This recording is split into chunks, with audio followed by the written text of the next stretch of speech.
and Director of Research at Dollar Capital, joins us this morning on the phone line. Rahul, I'm morning and thanks for your time this morning.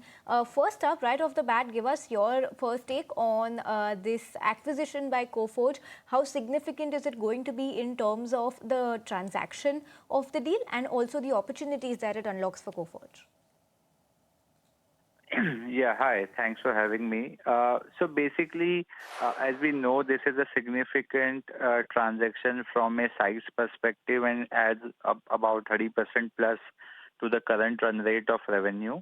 What we have seen, given that their historical strong organic growth and consistent bold step on the M&A side as well has helped them scale much faster than what the other participants in the markets are registering on the growth side. And we have seen the higher growth is actually able to help them on the organic side with, they scaling up significantly on the size of transaction they are doing on the order book size as well. So we have seen how they did a $1.5 billion Sabre deal. So all this scale also help in the organic side of the business is what we are trying to highlight. Rahul, how do you see this acquisition helping in scaling up some of its existing segments like healthcare and other verticals that Coforge has? So yes, this transaction bring in two specific vertical expertise, be it on the healthcare side or on the high tech side of it. And in the recent analyst day, which they did a couple of weeks back, they have highlighted that to scale from this point, they need to widen the canvas in terms of service offering, vertical addition, and few geographical pockets.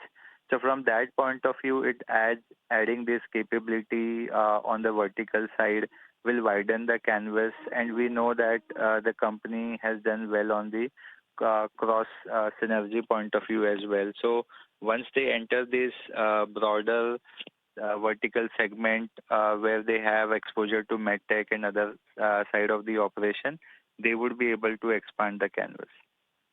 Okay, and Rahul, to fund this deal, the company has kept this option of the QIP open, but the commentary has also been that they are going to be mulling this in the next 6 months, and it might not even be necessary based on what they feel in the near future. What do you think about this? Where do you think the QIP amount could come at all, if at all it comes, and what could the dilution be on the back of that?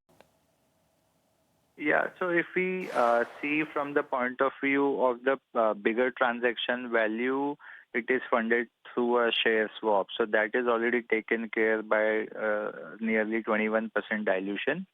The QIP would only be required to take care of the 500 odd million of debt, which the company is actually taking over with the transaction because this Ancora was an LBO for the existing investor.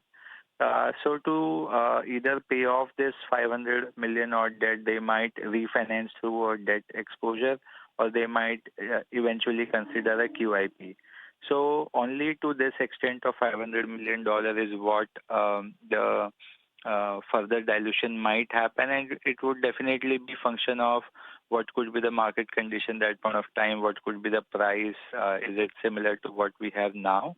So it will be all dependent on that, and they are exploring all the options. So the dilution would not be significant because it's just $500 million, and the bigger transaction is already taken care. So if we do the current match, it would be maybe another 5 to 6% basis when they do it at what price they would do it.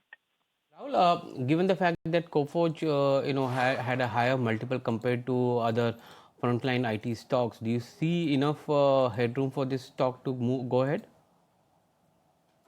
I think it is from a pure absolute multiple point of view, I do agree. It is trading at 28, 29 times our estimate. But if we look at the growth premium, which some of its peer might be enjoying, for example, persistent, from that point of view, is actually trading quite reasonable.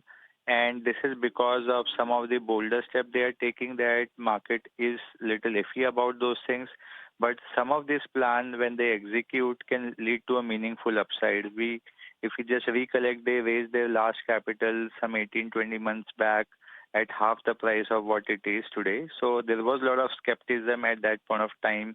but because it delivered well, it gave out of proportion return. So that is the kind of a play it might happen. So I would say that the risk reward is favorable. Of course, the execution need to be proven, but it definitely provide an opportunity for people who believe in their execution skill. Indeed, it will. Rahul, great to have you on the show. Thank you so much for your time today.